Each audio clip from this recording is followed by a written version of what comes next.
Okay, brethren, oops, excuse me. Good morning, good afternoon, and good evening to all of you. And as always, it's great to have you all here, all the familiar faces and all the new faces. As is customary, we'll start with important housekeeping notes. The meeting is being recorded and will be posted on our YouTube channel. Therefore, those who do not wish to be seen, please switch your cameras off. To avoid any disruptions during the talk, we'd like to ask you,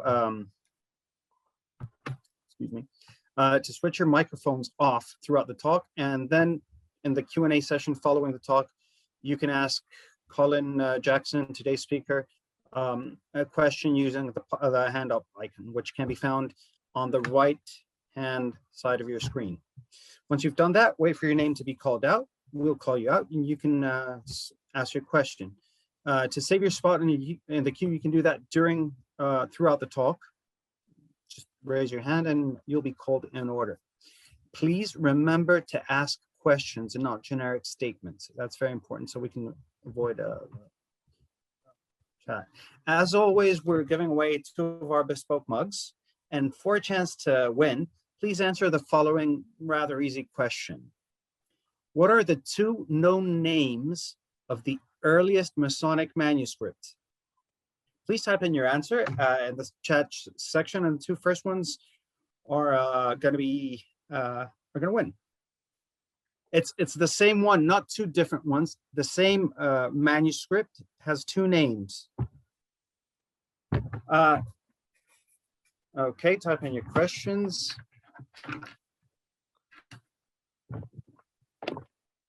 There you go. All right, brethren, it is now my pleasure to once again introduce worshipful brother Colin Jackson. If the first place that someone's made a Mason is in your heart, then Colin has been one since the age of 13. From that age, he's been playing the organ regularly at various Masonic functions around Leicestershire. He was educated in W.Bro Grammar School and achieved qualifications for the LCM and RCO, as well as being a regular performer on the organ club circuit. He subsequently completed his Bachelor of Science with honors and Masters of Education in Mathematics and Education. He was first proposed in Freemasonry in 1985, but ended up at that time moving to Greece, Rhodes in specific, before he could get initiated. While in Rhodes, he combined his evening work as an entertainer with running many Masonic tours of the city of Rhodes, especially in relation to the Knights Templar and Knight Hospitallers. This is where he first became involved in Masonic research and the presentation of Masonic papers, an interest which has continued to this day. Indeed, Lewis Masonic will be publishing 3 books, if I'm not mistaken, within the year. He is married to Ecgwynn and has 2 children, Maria and Paul Jürgen, who are both in their 20s. He is fluent in, besides English, of course, he's fluent in Norwegian, French, and Greek, and has a working knowledge of several other languages. Colin, the virtual floor is yours. Thank you, Sotiri. So, just before I start, just to let everybody know that I wasn't going to be here today. It's all Sotiri's fault. So, anyway, good evening, brethren. Why do I refer to King Athelstan as the father of English Freemasonry? After all, he was not a Freemason. Indeed, the term Freemason did not exist during his lifetime. However, in order to understand my assertion, it's necessary to understand the man and also his place in history. This paper, however, is not intended to be an account of his reign. It is instead intended to show his place in the history of both England and Masonry. When Reverend James Anderson was drawing up his constitutions for the Grand Lodge of London and Westminster in 1723, to replace the 1720 work by George Payne, the history of Freemasonry had to be rewritten in order to introduce the new character of Hiram Abiff. Both works include a history which proposes links with figures, both biblical and historical, who it asserts were members of the craft. One who's missing from that list, probably as a result of a mistranslation in the King James Bible, is Jesus. Despite the New Testament being originally written in Greek, this important verse, Matthew 13:55, "Veni navtos oios tou technikos," was translated as, "Is he not the son of the carpenter?" Despite tektonos meaning mason. King Alfred, in his translation, did not make the same mistake. While inviting their history, both Anderson and Payne had access to the source documents collectively known as the Old Charges, the oldest surviving of which, as some of you have already put in your answers, is the Regius manuscript, written as a rhyming poem. Lodges throughout England had their own copies of these, and was seen as essential to a lodge being able to work, as the warrant would later become in lodges under the Grand Lodges. Although there are some differences between the copies that have survived, the essential messages are the same. They include an account of King Athelstan calling an assembly of Masons in York and appointing his half-brother, Ecgwynn, as the first Grand Master, although in some of them, Ecgwynn is incorrectly identified as his son. There has been much discussion within the order regarding how accurate this account might be, most recently in February this year, but without any firm conclusions. However, in a way, it does not matter whether this actually happened in the way it was described. But whether factual or allegorical, all Masons in lodges and guilds in England would have been aware of it. And it's that very thing that allows me to call King Athelstan the father of English Freemasonry. If all Masons' lodges believed the story and passed it on to all new Masons, it became part of their shared history. And as operative lodges opened their doors to speculative and also accepted Masons, they would have been told of the history. So it should be no surprise that as they became Freemasons, they would also have been aware of that history. The centuries after King Athelstan were a time of great building of churches and cathedrals, and some key events include the 1278 records of the building of Vale Royal Abbey in Cheshire, which give us the first written record of an operative Mason's lodge.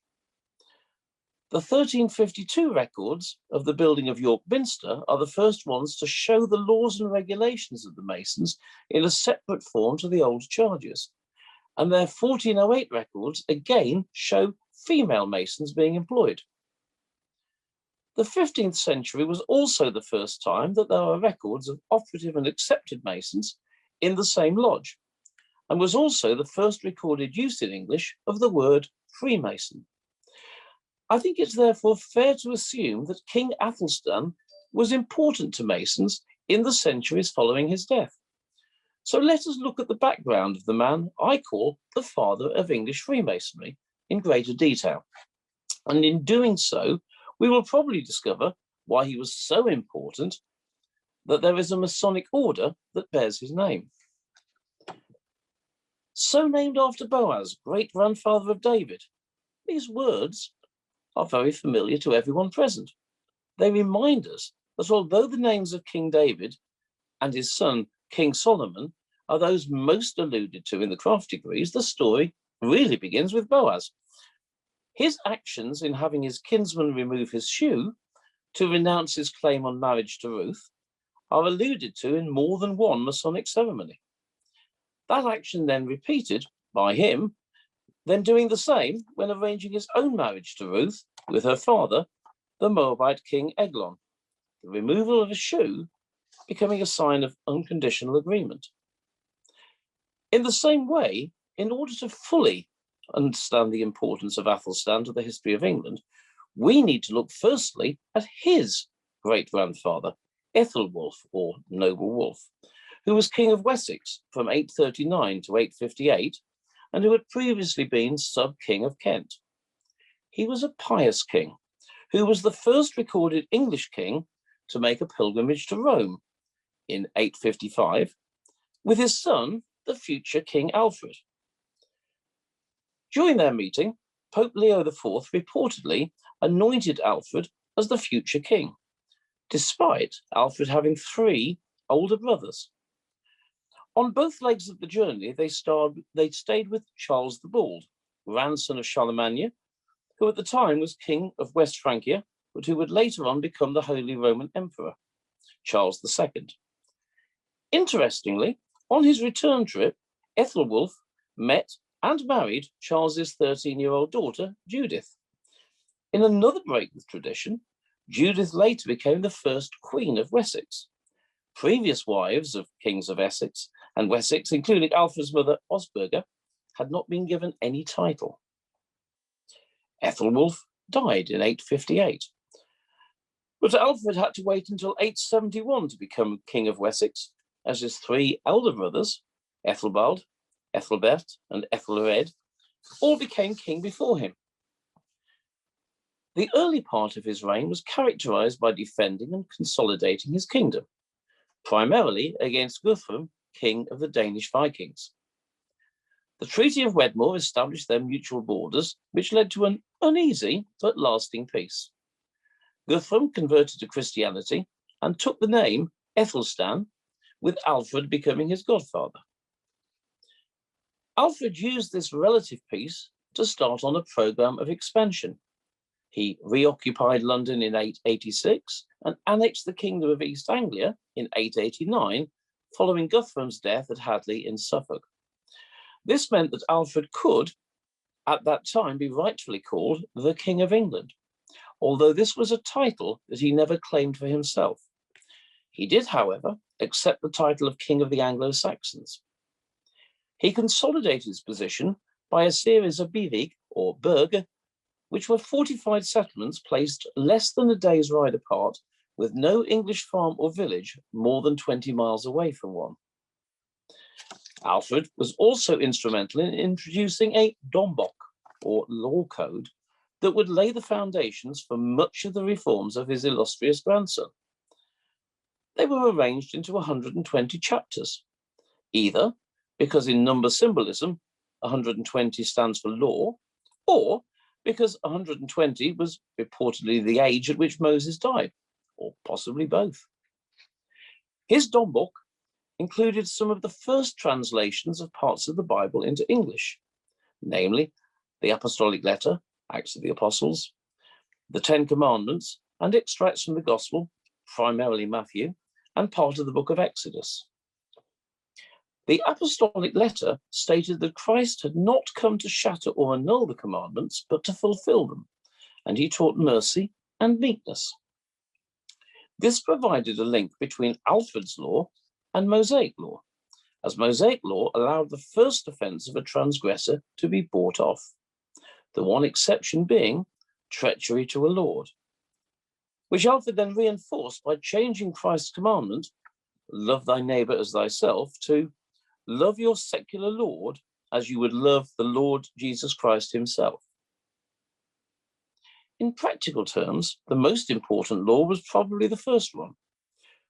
We enjoin what is most necessary, that every man keep carefully his oath and his pledge, which expresses the most fundamental tenet of Anglo-Saxon law, and which is contained, in slightly modified form, in almost all of the early Masonic charters and old charges. Albert himself undertook to review contested judgments and would sometimes remove from office any official whose judgments were unjust or unwise. It is these actions which led Asher to describe his rule as solemnic, and these laws, still written in English, were also applied in Wales when Alfred became overlord there.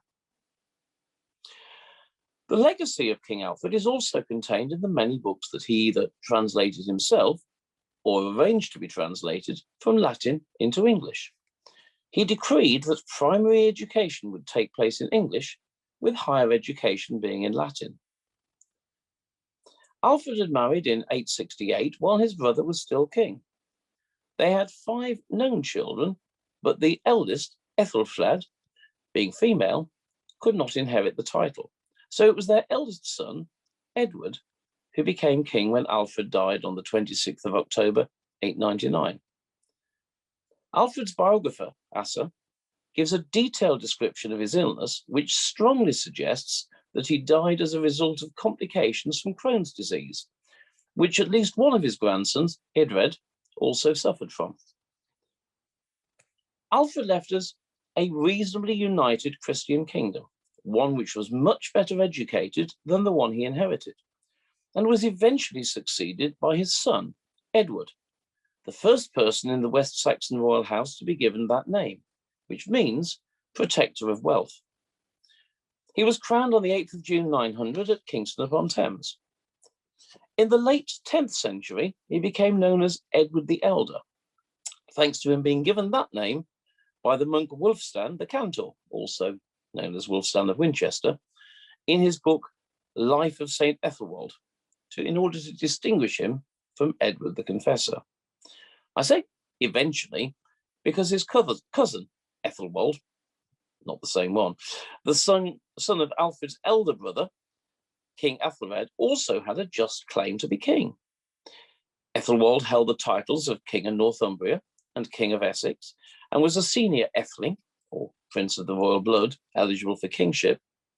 And it was not until Ethelwald's death at the Battle of the Holm in 903 that the conflict was finally resolved. Edward's first wife, who he married in 893, was Ecgwynn, sometimes known as Ecgwynna, but by 899 she had died, leaving Athelstan without a mother. Edward then married Ethelfled, who eventually tried to sideline Athelstan in order to promote the position of her own son. It was fortunate that Edward never allowed this. Athelstan had definitely been the favourite of his grandfather, King Alfred, who once gave him a scarlet cloak, a belt set with gems, and a sword with a gilded scabbard. In many ways, Edward is something of a forgotten king, much as the father and grandfather of David, Jesse and Obed respectively, are almost forgotten in the Bible. There are almost no primary sources for details of his reign, unlike his father, for whom there are masses of contemporary documents still in existence. Nick Hyam described him as perhaps the most neglected of English kings, and William of Malmesbury stated that he was much inferior to his father in the cultivation of letters, but incomparably more glorious in the power of his rule. By 920, he had either conquered or held under direct rule all of England south of the Humber, with the exception of a small Viking conclave at Lincoln.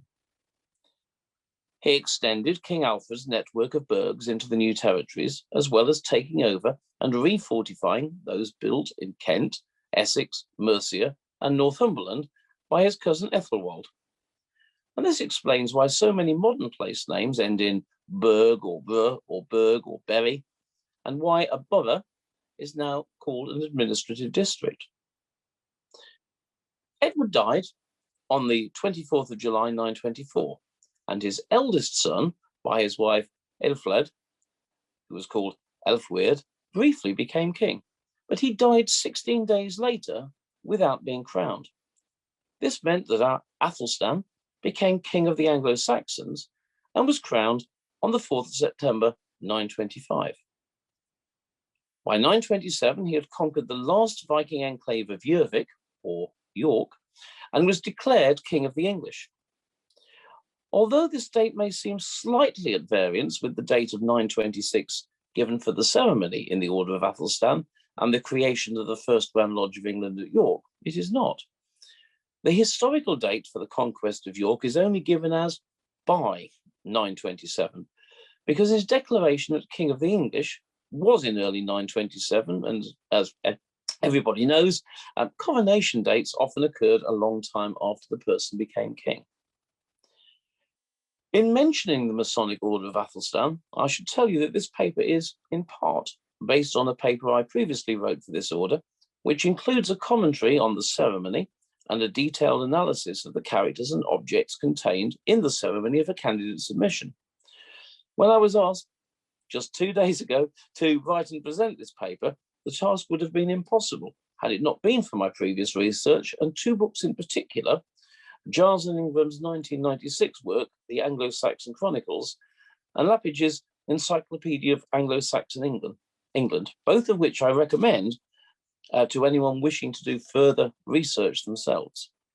And I've also tried my best to ensure that no secrets of the ceremonies of the order have been revealed, so as not to spoil the wonderful ceremonies of the order for anyone who wants to participate in them.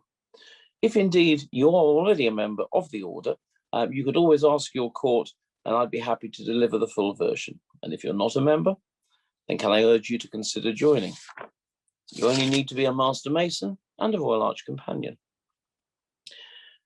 As I said at the start, this paper is not designed to look in any detail at the reign of Athelstan himself, nor his half-brother Ecgwynn, who it is said loved Masons well, or indeed the fact of Ecgwynn in later life attempting a coup against Athelstan, which led to Ecgwynn's death, but to give an insight into the events in history and the ancestors who shaped him. I could not finish without mentioning that he was a pious Christian who never married nor had any children. Both the Lansdowne and Robert manuscripts claim that his half-brother Ecgwynn was his son. This could be due to Ecgwynn being titled Athelstan, or Prince Hare.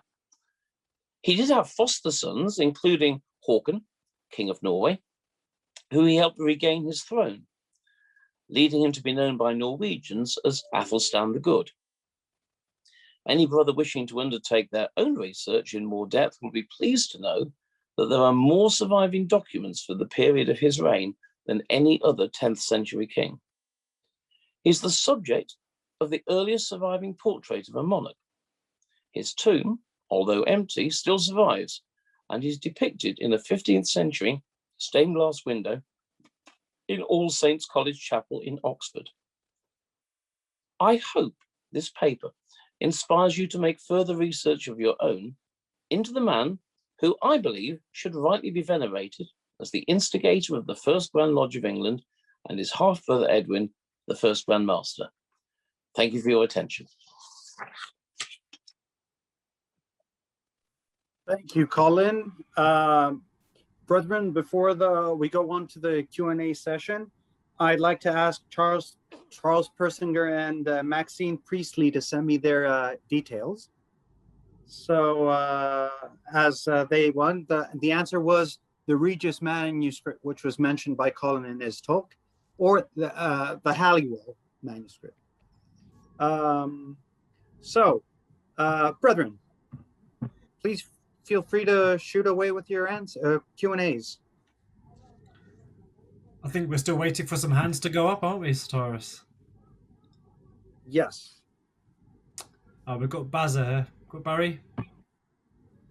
Yeah, thanks for a great talk, Colin.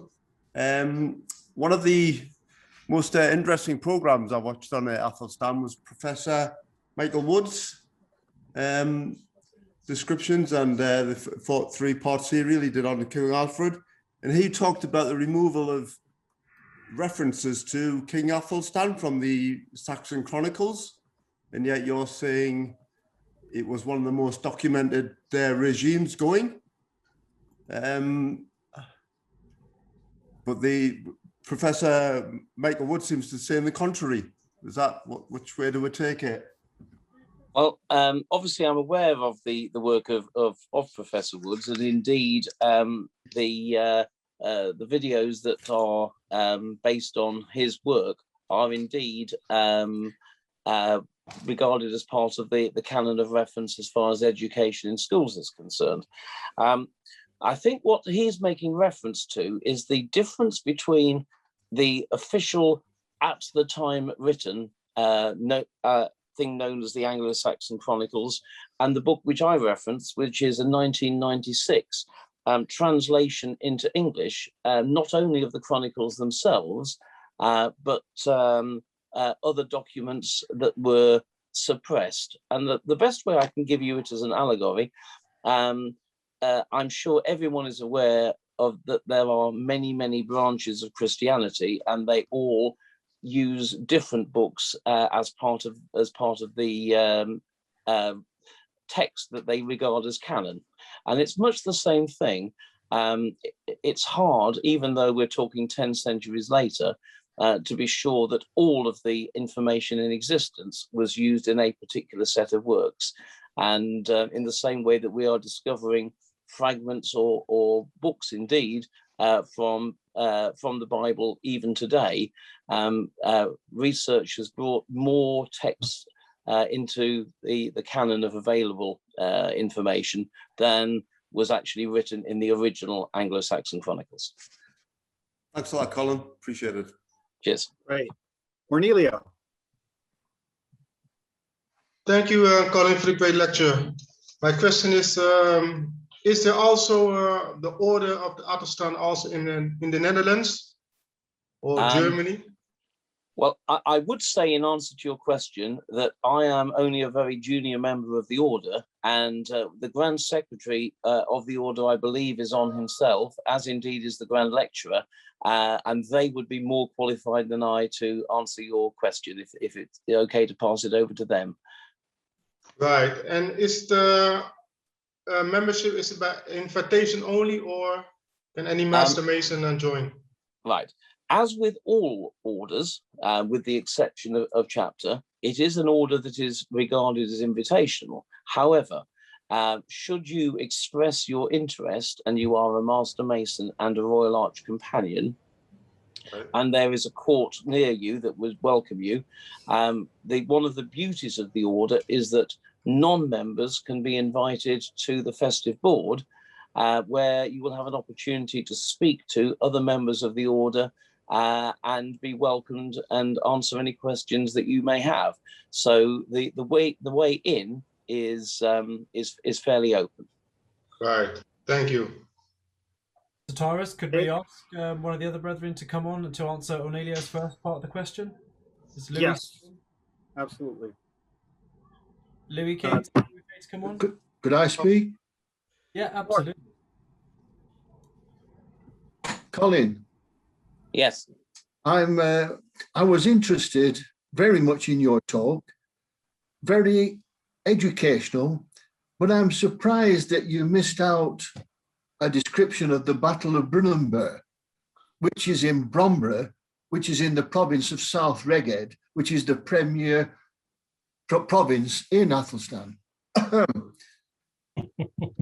After that battle, of course, where he kicked out the Scots and the Irish, he was pronounced Rex Tortus Britannicus, which means the king of all Britain. Yes. You are correct in that I didn't go into it in great detail. And indeed, there is some controversy with the translation, because Rex Totus Britannicus, as you would be aware in those days, Britannicus Major, which was the island that includes Scotland, Wales, and England, was a separate entity to Britannicus Minor, which is the island of Ireland. And although there were indeed defeats of Irish people at the time, he never conquered the island of Ireland, as far as I can see. He frightened them to death, though, Colin. Oh, yes, absolutely. But yes, a very valid point, and that was well made. Gawain? Hi there, how are you? No, Hello. Gawain. Sorry, Hello. Wayne.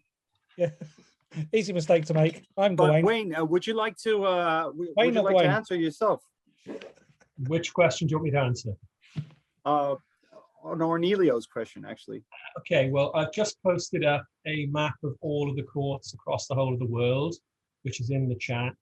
And I've also posted up my contact details if anybody's interested in finding out more about the order. Happy to take any questions.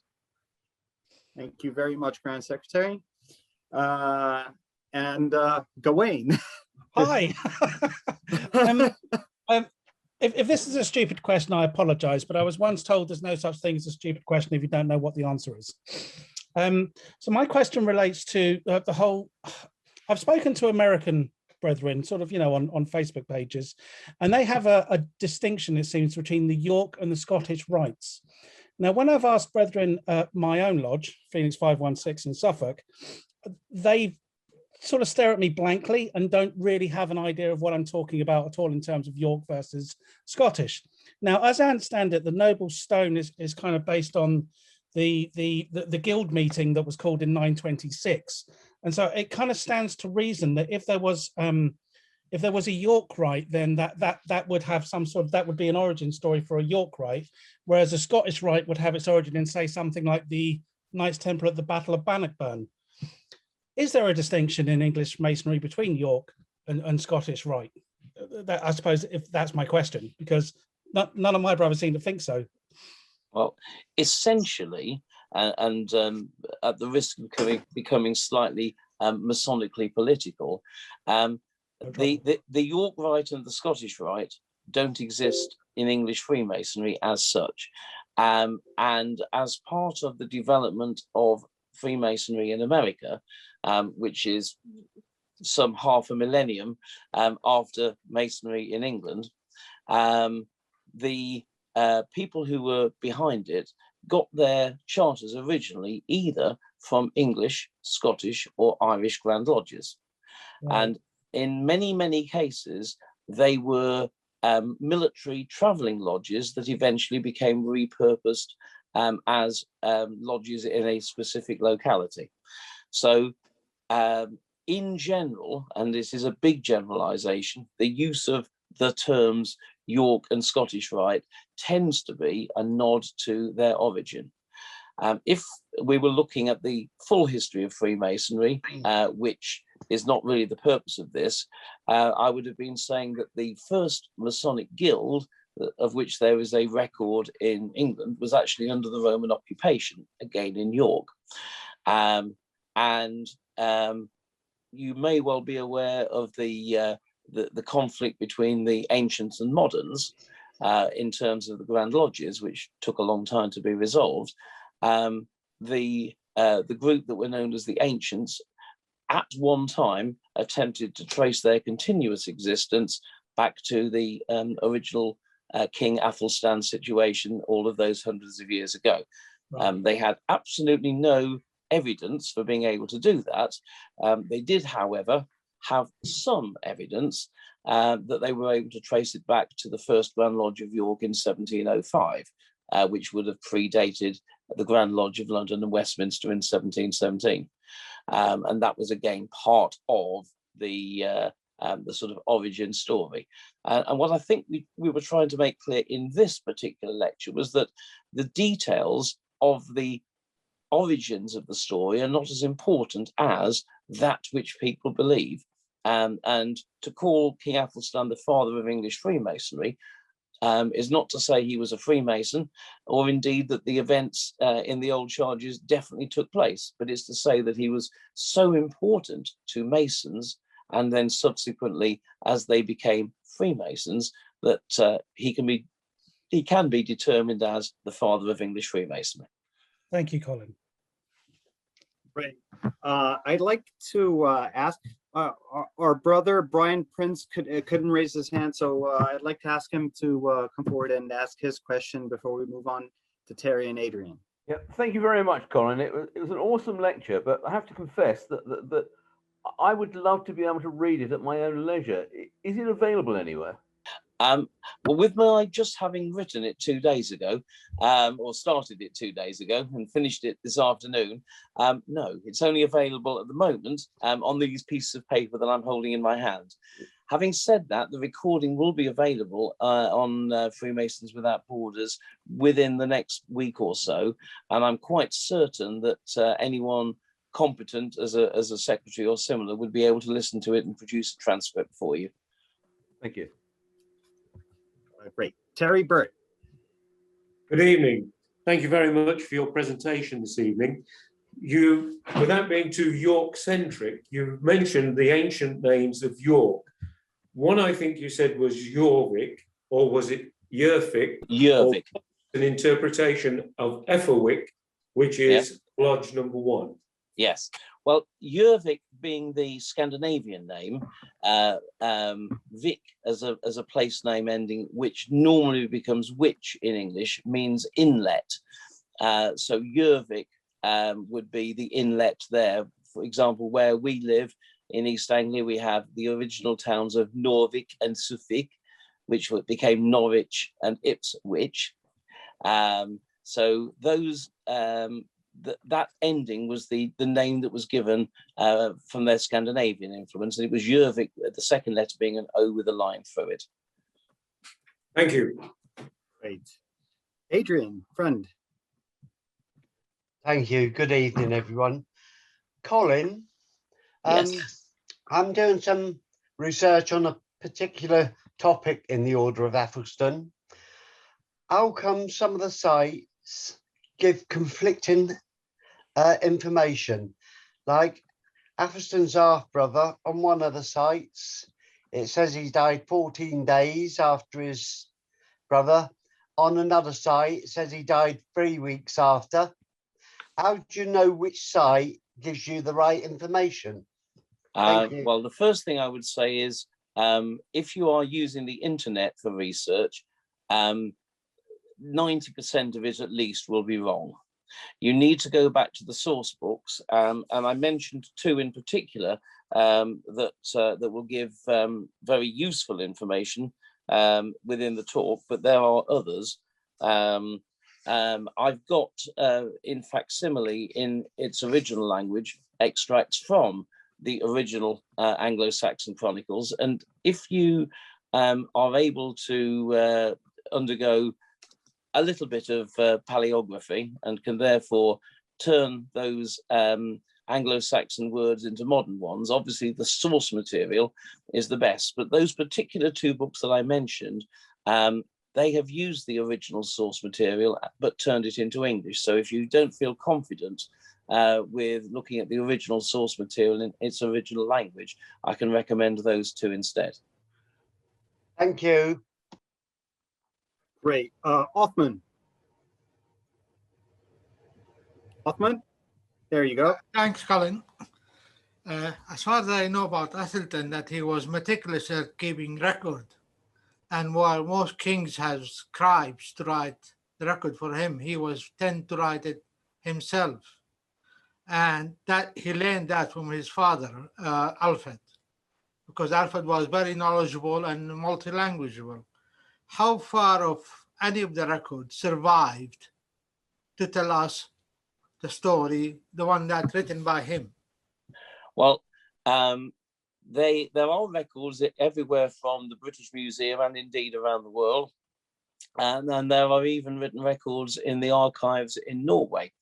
So there are still plenty of records. Whether they were the records in his own hand is something that can't be determined, because the scribes who would have been working with him would have done their best to impersonate his writing style, to make it look as though the king was far more prolific than he was. So although I cannot determine which of those records were written in his own hand, it would certainly have been written under his direction. Thank you, Colin. You're welcome. Ego.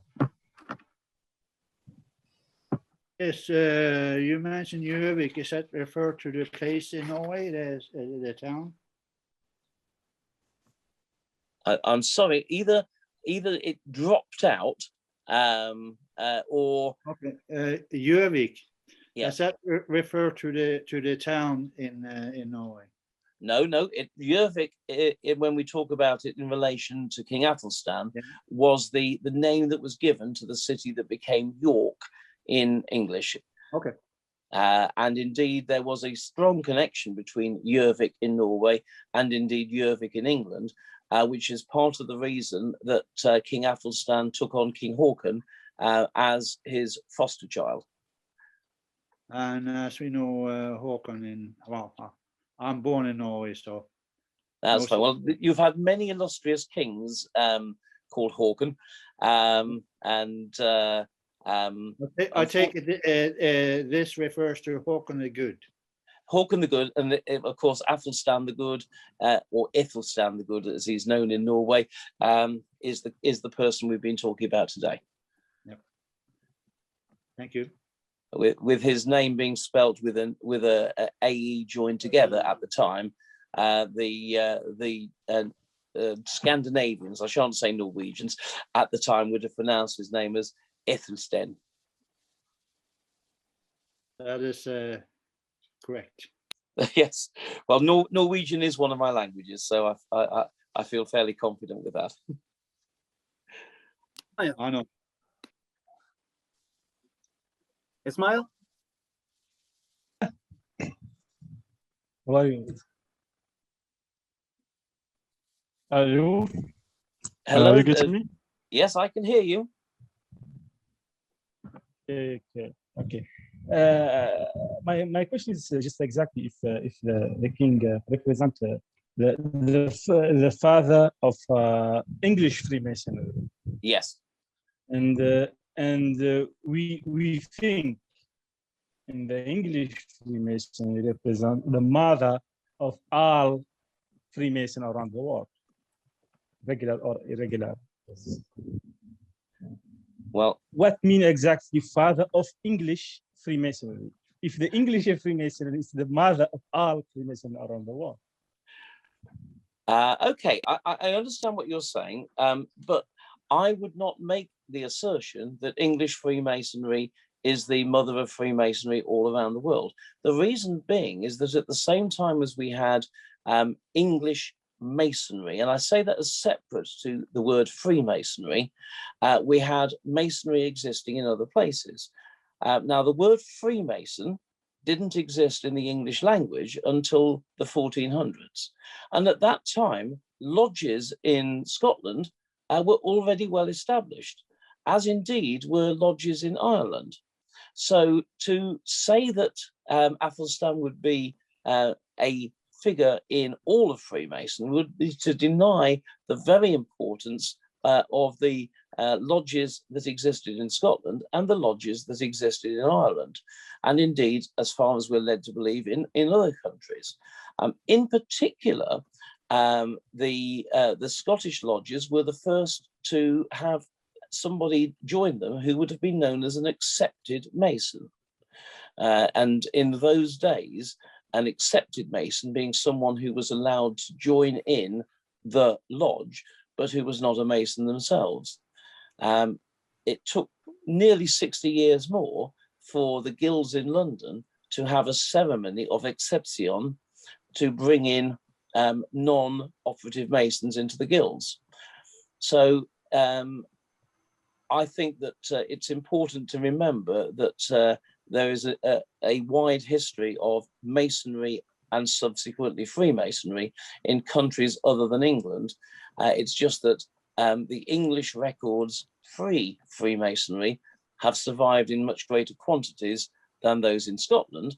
But the earliest records of Freemasonry in Scotland, which include the records of the first person to be initiated into an operative lodge as a speculative Freemason on English soil, happened in a Scottish lodge working south of the border. So I would not feel confident that in anything I said I was denying the rich history of Masonry in either Scotland or Ireland, or indeed in other countries that practiced it.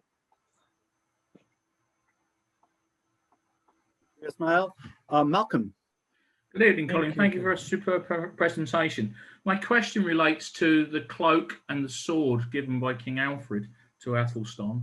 Is that the sword that the order is currently creating a replica of for the museum? Right. Again, as I think I said earlier, I don't consider myself qualified to comment on the order itself, especially when the Grand Secretary and Grand Lecturer are online, who would be far better than me. However, if you want to find the details of that, then can I recommend Sarah Foot's 2004 book, Athelstan, the First King of England, where she gives a description of the sword and the belt and the cloak in somewhat greater detail. I think I can't hear you at the moment. Thank you very much. That's very helpful. That's fine. And if either the Grand Secretary or Grand Lecturer wishes to comment on that, then their comments would be welcomed. Well, I can give you a slight update. The sword is now manufactured and there will be a special event that'll be held at Malmesbury Museum when we're presenting the sword to the museum.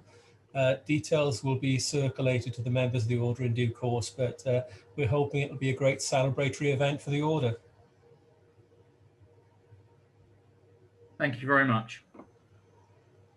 Thank you, Wayne. Great. Anyone else? Oh, Buzzer. Yeah, I'll go again. Just in relation to the 926 assembly, putting my Anderson or Preston head on, bearing in mind that Athelstan got his sister to marry Citric in that year, 926, according to what I know. He could have had a grand assembly there, and we all know that Athelstan loved his assemblies. He kept his assemblies going throughout the land and to bring all the gentry together and the guilds and everything to try and bring the land together. That's an opportunity. And also, Citric dies a year later, 927. So wouldn't that have been a time to bring everybody again to rejoice in the victory at York and hold another assembly? Just me thinking aloud. Well, absolutely, Baz. It's an interesting theory. However, what I would counter with is that since Jorvik was the last part of England to be reclaimed by King Athelstan, he saw that as the jewel in his crown, especially given his connections that already existed with Norway. The most likely place, definitely, for the assembly would have been York. And one would feel fairly certain that he was also aware of the fact that that was the home of the first Guild of Masons under the Roman occupation. With that being as close to his time, in fact, closer to his time there than his time is to ours.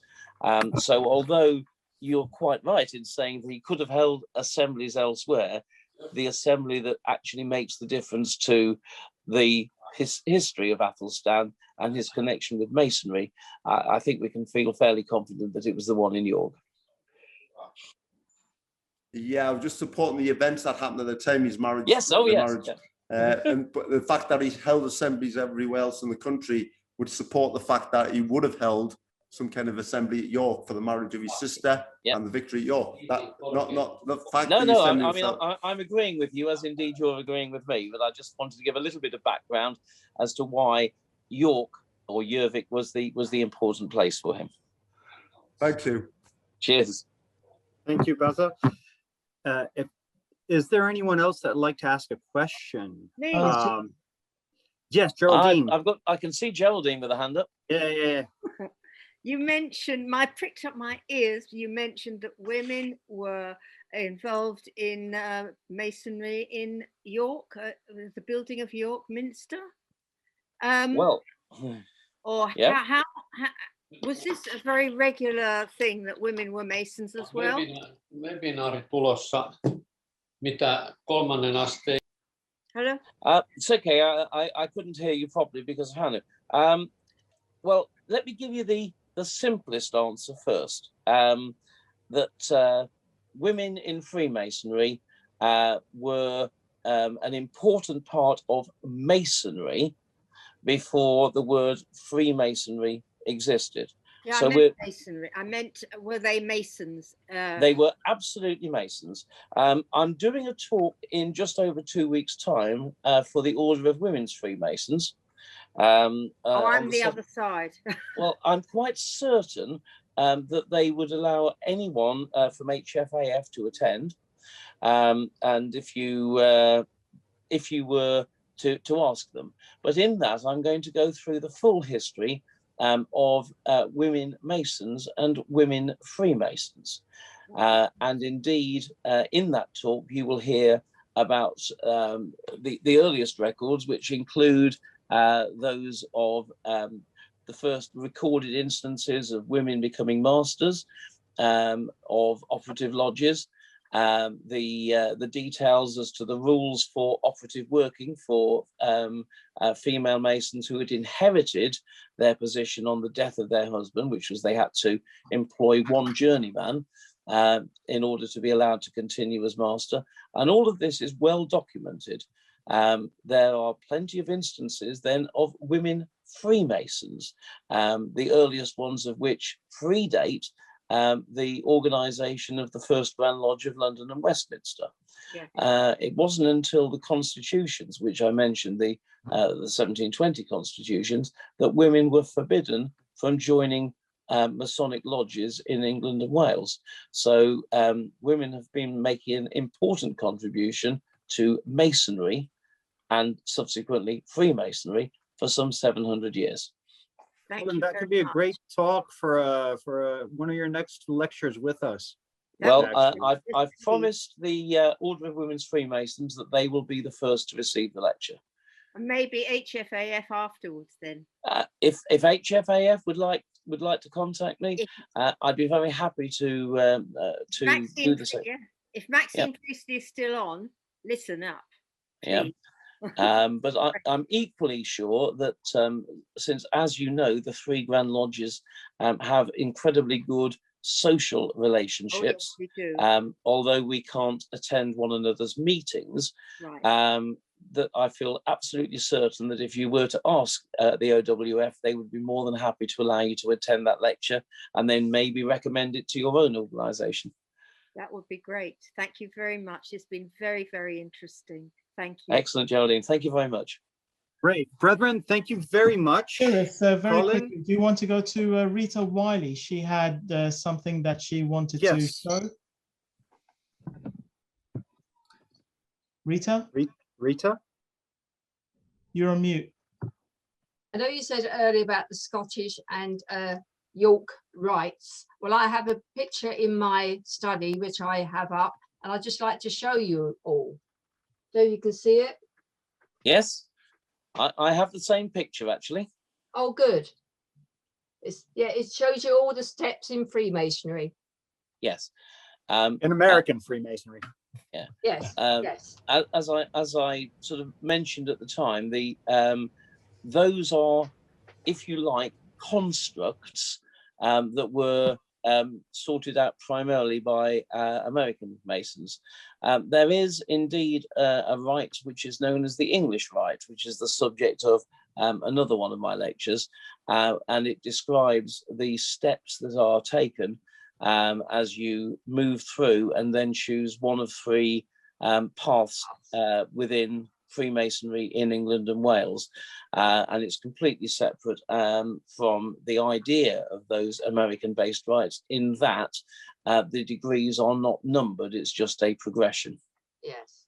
Yeah, I just thought it'd be nice for you to see it. I didn't know if anybody else has seen it. Yeah, well, thank you for that. I appreciate you sharing it, and yes, I have a copy of it myself. Good. So, brethren, next week we will be welcoming Worshipful Brother Andrew Farley, Provincial Grand Orator for Middlesex, for his talk titled "Masonic Conspiracy Theories: More Than a Grain or Truth." Thank you very much for being with us tonight, Colin. We're grateful for coming in and giving us an amazing lecture, and looking forward to seeing everybody next week. So, Taurus, can I just add special thanks to Wayne as well for helping with Absolutely. Thanks, Wayne. Really No, appreciate that's my pleasure. If anybody does want anything, they can look on our website and obviously text or email myself as well. The details are on the web chat. Thank you very much, Wayne. Well, thank you for a very interesting evening. Yes. Do you have Good the evening, answers brothers. to the quiz? Morning, evening. Yes, Ewan. I think Tyrus announced them earlier, actually. Yes, I did. It's Charles Persinger and Maxine Priestley. Mohammed also won. I have to say this, that he also won a cup. He was the first actually to reply that it was called the Regis manuscript or the Halliwell manuscript. But he's already won a mug before, so we have to go to the next runner-up. So thank you, everyone. Thank you for being with us tonight. And thank you for an excellent history. See you next week. Yeah, good night. That's fine, Ted. Thank you. Nice, Colin. Be safe, everyone. Good night, Annie. Good night. Good night. Thank you very much, Good night, Colin. Thank you, Colin, for my daily advancement. Congrats, Maxine and Charles. Parhaat terveiset Suomesta. Kiitoksia paljon hyvästä mielenkiintoista esitelmästä.